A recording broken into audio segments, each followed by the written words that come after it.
गणेशोत्सवामध्ये एकत्र आल्यानंतर ठाकरे बंधू आता दसरा मेळाव्याला एकत्र येतील अशी चर्चा सुरू झाली। ठाकरेंच्या शिवसेनेचे नेते सचिन अहिर यांनी हे संकेत दिलेले आहेत। ठाकरेंच्या शिवसेनेचे नेते संजय राऊत यांनी मात्र यावर सावध भूमिका घेतली। दसरा मेळाव्याला एकत्र मला माहित नाही असं संजय राऊतांनी म्हटलं।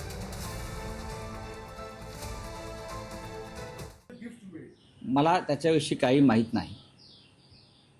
मी इतकं सांगू शकेन की सन्माननीय उद्धव ठाकरे व सन्माननीय राज ठाकरे यांच्यामध्ये उत्तम प्रकारचा सुसंवाद अनेक बाबतीत सुरू आहे।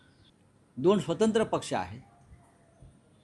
विचारसरणी जरी मराठी माणसासंदर्भात एक असली तरी दोन स्वतंत्र पक्ष आहेत। शिवसेनेचा दसरा मेळावा परंपरेनं दसऱ्यालाच होतो। शिवसेनेचे पक्षप्रमुख मार्गदर्शन करतात आणि माझ्या आतापर्यंतच्या आकलनानुसार राज ठाकरे हे गुढीपाडव्याला त्यांच्या कार्यकर्त्यांना मार्गदर्शन करतात। या संदर्भात बोलण्यासाठी आपले प्रतिनिधी श्रेयस सावंत फोन लाईनवरून जोडले गेलेले आहेत।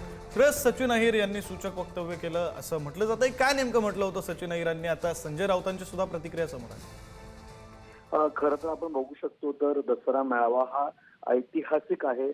एकीकडे दसरा मेळावा शिवसेनेसाठी जेवढा महत्वाचा तेवढाच गुढीपाडवा मेळावा हा मनसेसाठी महत्वाचा आहे। जर दसरा मेळाव्याला मनसे अध्यक्ष राज ठाकरे आणि उद्धव ठाकरे पुन्हा एकदा मंचावर आले तर एक वेगळं समीकरण आणि शिक्कामोर्तक समीकरण हे खऱ्या अर्थानं आम्हाला पाहायला मिळेल असं चिन्ह दिसताना लागतात। सचिन अहिर यांनी एका कार्यक्रमादरम्यान सांगितलं की आम्ही जर दसरा मेळाव्याचं इन्व्हिटेशन पाठवायचं असेल तर आम्ही ते आमंत्रण त्यांना पाठवू। जर ते आमंत्रण पाठवलं गेलं तर बातमी ह्याची आहे की मनसे अध्यक्ष राज ठाकरे जर त्या मंचावर गेले तर कुठे ना कुठे आता युतीचे जे समीकरण होत आहेत, दोन ठाकरे बंधूचे जे समीकरण होत आहेत त्याच्यावर कुठे ना कुठे एक वेगळी सकारात्मक बाजू विक्रम आपल्याला दिसून येईल।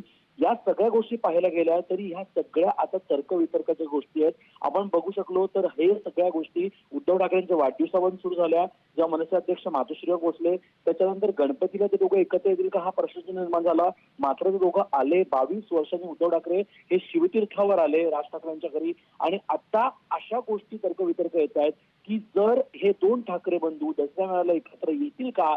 आता संजय राऊत असं म्हणतात की याबद्दल आम्हाला अजून काहीही माहिती नाही, याबद्दल कुठलाही विषय झाला नाही। मात्र या सगळ्यांमधून राऊतांच्या बोलण्यामध्ये अजून एक गोष्ट सापडली ती म्हणजे दोन्ही ठाकरे बंधू एकमेकाशी चांगला संवाद सुरू आहे। त्यामुळे कुठे ना कुठे ही शक्यता जी आहे ती पूर्णतः जाईल का विक्रांत, त्याकडे संगळ्यांचं आणि संपूर्ण महाराष्ट्राचं लक्ष टाकलंय। पण या दोन ठाकरे बंधूंचं एकत्र दसरा मेळाव्याला येणं ही कुठे ना कुठे सगळ्यात मोठी गोष्ट असेल असं सुद्धा आता वाटतंय। मात्र यात कुठलीही चर्चा नाही। एकीकडे सचिन अहिर म्हणतात की आम्ही त्यांना आमंत्रण पाठवू, पण ते आमंत्रण आल्यानंतरच्या सगळ्या गोष्टी आहेत ते आता मनसे अध्यक्ष जर आमंत्रण आलं तर ठरवतील। मात्र आता तो प्रश्न आहे। खरं श्रेयस, तुम्ही म्हणताय त्याप्रमाणे आता संपूर्ण महाराष्ट्राचं एक प्रकारे लक्ष आता या घडामोडीकडे असेल असं म्हणावंच लागेल। धन्यवाद तुम्ही दिलेल्या या सगळ्या तपशिलांसाठी।